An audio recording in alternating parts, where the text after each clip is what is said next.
uyu munsi rero bakobwa mbafitiye umuti. Abakobwa mukunda gusambana cyangwa se abagore abadamu bubatse mufite ingo uwo kabyarawe hari ibintu ushaka kubabuza.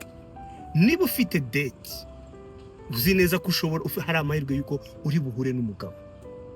Utu tuntu two mujya mu kabari mu maresitora ngo genda shaka siminofu. Uwo kabyarawe zira siminofu zituma mwuma mu gitanda ni ukuri kw'Imana. Ufite na sida watera n'umugabo se. Iko kuri ntabwo muba muryoshye. Sinzi impamvu.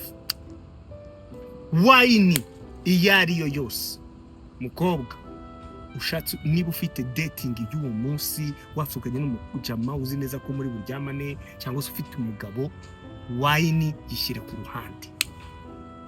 Uko niko kuri.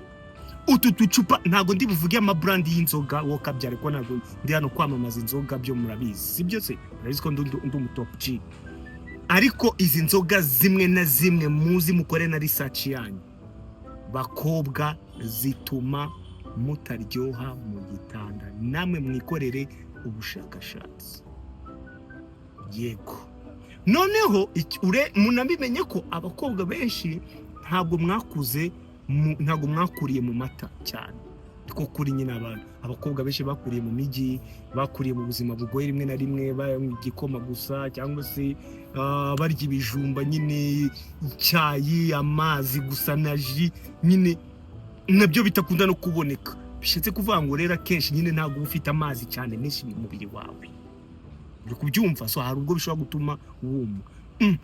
So mujye munywa amazi cyane. Abakobwa benshi butagize amahirwe yo gukurira mu nka, butagize amahirwe yo gukurira mu biryo nyine mu bipangu nyine ngo babahi ibiryo bigwibire amata icyayi bikoma byinshi amaji ahoraho ibintu nk'ibyo ngibyo. So mugerageze mutangire mujye mubyiha ibintu byose bifite amazi.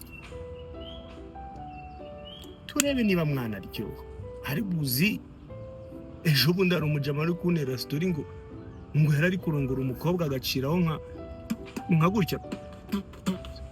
Bro sibyo ni ibiki? Kibise nana bikora nashobora nkavamo nkigende.